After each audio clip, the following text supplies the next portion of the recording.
चलिए अब जरा रुक कर लेते हैं इक्विटी बाजार से थोड़ा सा अलग निकल करके एनर्जी मीटर पर। एनर्जी मीटर में आपको बता दें कि काफ़ी सारी गतिविधियां, काफ़ी सारे हंगामा जहां पर भी देखने को मिल रहा है।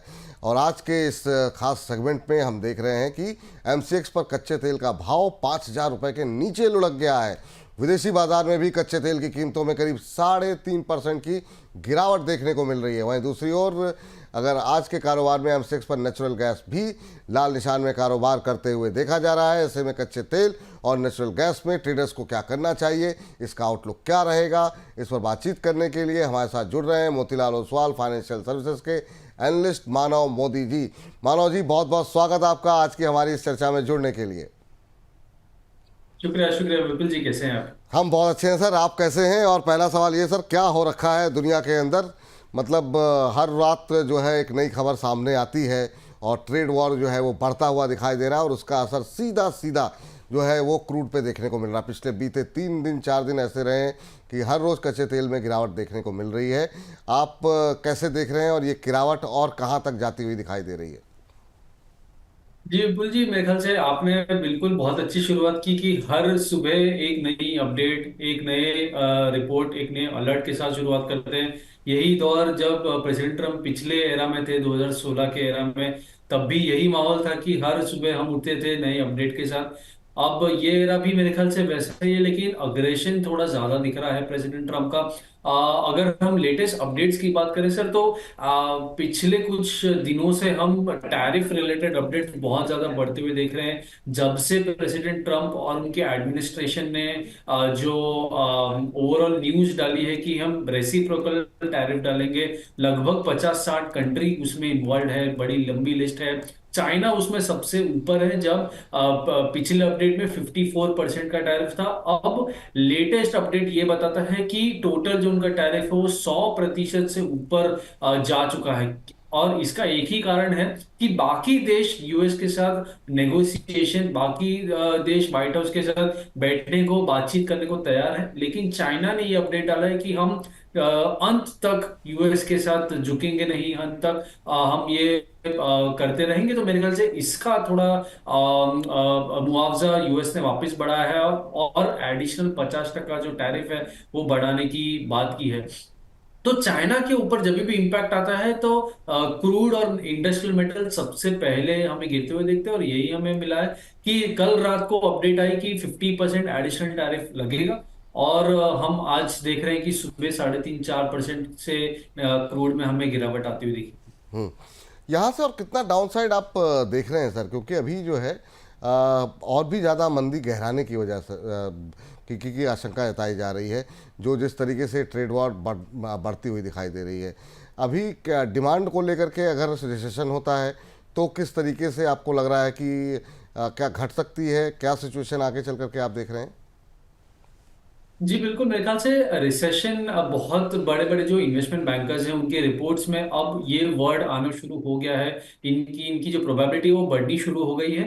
हम ऐसा नहीं अभी कह रहे हैं कि शायद रिसेशन आएगा, लेकिन ग्रोथ में बिल्कुल स्लो डाउन हमें आते आते हुए समय में दिख सकता है, क्योंकि टैरिफ का इम्पैक्ट एक बार 2 महीने 3 महीने बाद जब इन्फ्लेशन के नंबर्स में, जीडीपी के नंबर्स में आता हुआ दिखेगा, तब शायद माहौल कुछ अलग होगा। अभी के सिनारियो में डिमांड सप्लाई रिलेटेड अगर देखें तो बिल्कुल ओपेक प्लस ने एक बड़ा सरप्राइज दिया है, जहां पे अग्रेसिव प्रोडक्शन कट की बात की है। मतलब ओपेक ऐसा एक कार्टेल है जहां पे उनको प्राइसेस थोड़े ऊपर चाहिए, लेकिन गिरते हुए प्राइसेस में भी जब उन्होंने प्रोडक्शन बढ़ाने की बात की, जो वो 3 महीने में कर सकते थे वो उन्हें एक ही महीने में अनाउंस कर दिया, तो बहुत बड़ी बात हो गई।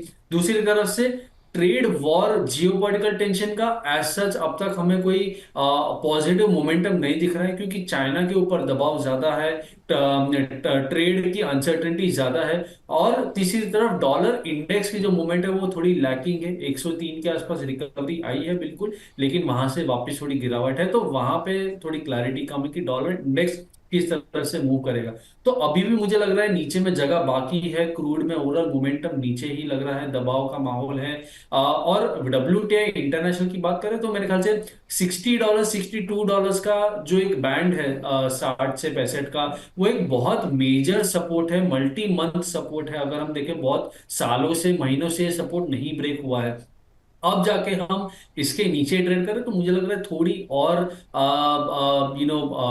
जगह बाकी है नीचे में, और नीचे ट्रेड कर सकता है कच्चा तेल। ये जो गोल्डमैन सैक्स की रिपोर्ट आई है जो कह रही है कि अगर इसी तरीके से सिचुएशन और एस्केलेट हुई तो $40 तक 2026 तक कीमतें पहुंचती हुई दिखाई देंगी। क्या सिचुएशन इतनी ख़राब होती हुई दिखाई दे रही है आपको सर कि $40 तक क्रूड जाता हुआ दिखाई देगा? जी बिल्कुल, विपुल जी, मेरे ख्याल से जैसे मैंने कहा कि $60 to $65 का जो रेंज है वो बहुत समय के बाद ब्रेक हुआ है टेक्निकली भी। तो बिल्कुल पॉसिबिलिटी है कि प्राइसेस और नीचे जा सकते हैं। लेकिन एक चीज मैं हाईलाइट करना चाहूंगा कि बहुत समय तक 50 या 55 वाला जो रेंज है WTI की अगर बात करें, तो ओपेक प्लस के लिए ये साइकोलॉजिकली बहुत एक इंपॉर्टेंट जोन है। 50 से 55 का जो डॉलर का जो बैंड है, और इसके नीचे अगर भाव जाता है तो ओपेक प्लस की जो ब्रेक इवन है, उनकी जो पिंच है वो थोड़ी बढ़ जाती है। तो शायद ओपेक प्लस भी कहीं ना कहीं इंटरवीन करे, ऐसा मुझे लग रहा है। हालांकि प्रोडक्शन बढ़ाने की बात से बिल्कुल ऐसा लग नहीं रहा है कि ओपेक प्लस की यहाँ पे कहीं रुचि है। लेकिन 50 से 55 के बीच में अगर ओपेक प्लस का इंटरवेंशन आता है, तो शायद भाव थोड़े हॉल्ट लेने चाहिए। नहीं तो फिर जैसे अगर चाइना के ऊपर दुविधा बढ़ती है तो प्राइस में प्रेशर बढ़ सकता है। सर नेचुरल गैस की कीमतों में भी हम देख रहे हैं कि दबाव देखने को मिल रहा है। यहाँ पर किस तरीके से आउटलुक देख रहे हैं आप? नेचुरल गैस में बिल्कुल मेरे ख्याल से एक बहुत सीधा हिसाब है कि विंटर सीजन, अगर हम सीजनैलिटी कमोडिटी की बात करें, तो एक नेचुरल गैस एक बहुत अच्छी कमोडिटी है जो उभर के आती है। और हम हमेशा विंटर सीजन की बात करते हैं कि अब कहीं ना कहीं वो सीजन खत्म हुआ है। हम सप्लाई बढ़ने की बात करें, अब जितने भी वेदर फोरकास्ट आ रहे हैं वो सब गर्मी की तरफ जा रहे हैं कि वार्मर वेदर फोरकास्ट है। तो इस माहौल में, इस सीजन में हम हमेशा देखते हैं कि नेचुरल गैस की सप्लाई ज्यादा होती है डिमांड से। डिमांड थोड़ी कम हो जाती है, गिर जाती है, और सप्लाई हमेशा बढ़ती हुई हम देखते हैं।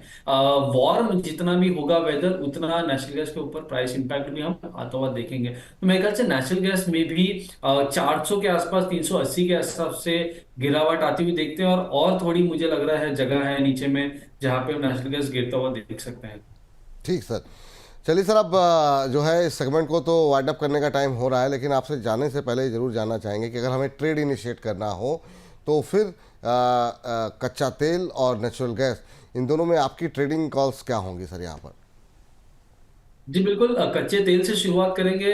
कच्चे तेल से अगर 4980, 4980 के आसपास अगर मिलता है तो वहां पे बेचने की हम एक ट्रेड ले सकते हैं। 5050 के आसपास का स्टॉप रहेगा, और 4840 का टारगेट हम एक्सपेक्ट कर सकते हैं नीचे में। तो जब तक 550 के नीचे है तब तक सेल ऑन राइस का व्यू कच्चे तेल में रहेगा। सिमिलरली नेचुरल गैस की अगर बात कर लें तो 306 के आसपास हम बेच सकते हैं। 311 का स्टॉप रहेगा, और 290 का इमीडिएट टारगेट एक्सपेक्टेड है। ठीक, तो ये यहाँ पर ट्रेडिंग कॉल निकल करके आती हुई मोतीलाल ओसवाल की टॉपिक। यहाँ पर नेचुरल गैस में अभी आपको क्या करना होगा, अप्रैल फ्यूचर को अभी शॉर्ट करके ही चलना है, बेच करके ही चलना है। ये 311 का लेकिन शॉर्ट करते हुए आपको एक स्टॉप लॉस सजेस्ट किया गया है, उसका अवश्य ध्यान रखें। और यहाँ पर आपको जो लक्ष्य देखने को मिल सकता है वो 290 रुपये तक के लक्ष्य के लिए शॉर्ट पोजीशन बनाने की सलाह यहाँ पर नेचुरल गैस में दी जा रही है आपको। इसके अलावा आपको अगली कॉल, अगर हम क्रूड की बात आएँ कि क्रूड में क्या स्ट्रेटजी होनी चाहिए, तो क्रूड में भी अभी सेल कॉल ही इनिशिएट करें जिस तरीके का दबाव लगातार बनने को मिल रहा है। यहाँ पर आपको एक स्टॉप लॉस सजेस्ट किया गया है 5050 का। अभी 4980 करंट लेवल पे ही आप यहाँ पर शॉर्ट पोजीशन क्रिएट करें, 5050 का एक स्टॉप लॉस रखें। और यहाँ पर नीचे की तरफ अभी आपको 4840 4840 तक के लक्ष्य यहाँ जो है वो आने वाले टाइम में देखने को मिल सकते हैं। सर बहुत बहुत शुक्रिया, बहुत बहुत धन्यवाद आपका आज की इस चर्चा में जुड़ने के लिए, और कच्चे तेल और नेचुरल गैस इन दोनों पे क्या स्ट्रेटजी होगी ये समझाने के लिए। बहुत थैंक बहुत यू। शुक्रिया।